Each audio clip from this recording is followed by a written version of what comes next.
merong inilabas na teaser ang broadcaster na si Anthony Taberna patungkol sa kanyang exclusive interview dito kay First Lady Lisa Marcos.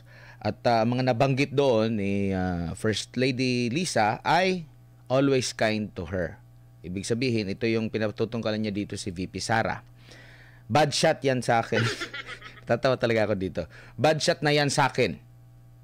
Kumbaga, disapprove na yan sa akin. Sabi pa niya, my husband will do everything to protect you. Kailangan ba ng protection ba? Or, hindi ko lang alam. You run together, pupunta ka sa rally, tatawagin yung presidente mong bangag, you will laugh. Pumunta ka. Ito yata yung sa rally ng mga ginawa namin dyan sa Liwasan. And, sabi niya pang-5, kinumpara pa kay Leni Robredo. Even Leni never did that. Ano ang nakikita mo? Though hindi pa natin nakikita yung buong konteksto talaga kasi hindi pa nirelease yata yung buong interview. Pero dito sa, ma'am, teaser na ito, ma'am, anong nakikita mo? Alam mo, Admar, hindi ko alam kung saan patungo itong teaser na to eh. Unang-una, very rare ang isang first lady na magsasalita. She will insert herself into the frame, in the national discussion. Kasi wala siyang mandato. Hindi siya nahalal. Asawa lamang siya ng Pangulo. Salin pusa. Oo. So kung inalaw ba ito ng Pangulo? Yun ang tanong ko. Kung inalaw ng Pangulo, sandali lang, bakit sa asawa mo ang spokesperson mo?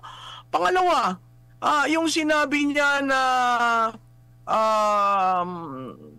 kind, okay? Kind to a certain degree kasi sino ba nagsimula na hindi siya pansinin, di ba? Oo, masakit. But that comes with territory. You are not expected to enjoy. You are expected to work and help the president.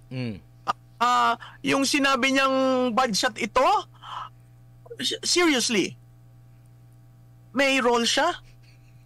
Diba? When you say bad shot ito, parang sandali lang. Sino ka to say that to the vice president who was elected? And then sinabi niya, the president has been helping you. Again, ang tanong ko, seriously, pwede niya mapatigil lahat eh, no? Tigil yan. Itigil yung confidential fund, itigil yung pagbanat dito, itigil yan. Pwedeng itigil eh. Ba't inalaw nila si speaker?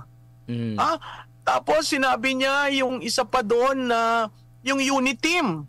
Wala na akong unit team, kaya sumira sa unit team. At sa lahat, yung refer mo kay Leni Robredo, hindi ko maintindihan bakit.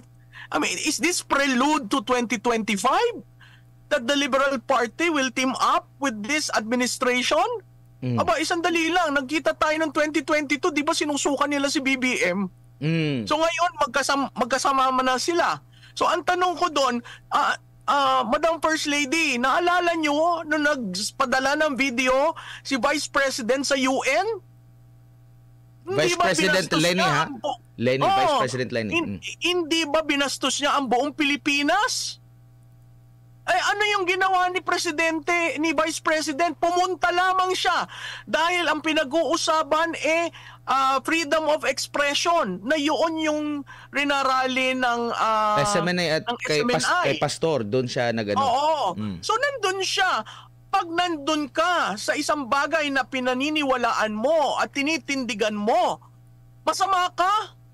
Hindi ka para sa administrasyon? Hindi ba ho dapat para sa taong bayan tayo?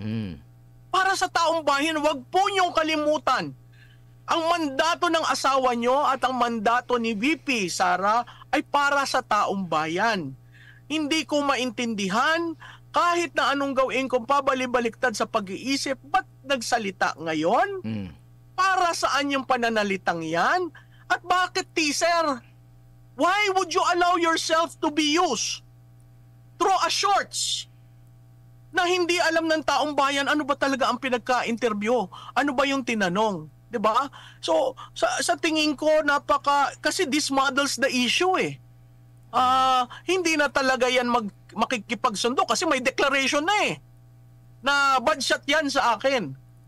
For the First Lady to say that, Alam mo, wala tayong First Lady nung panahon ni President Noynoy Aquino. Wala tayong First Lady nung panahon ni PRRD. Diba? Nung nagkaroon tayo ng First Lady, naaayos ang mga bagay-bagay. Merong mga advokasya. Pero seriously, to get involved in politics, is this really the role of a First Lady?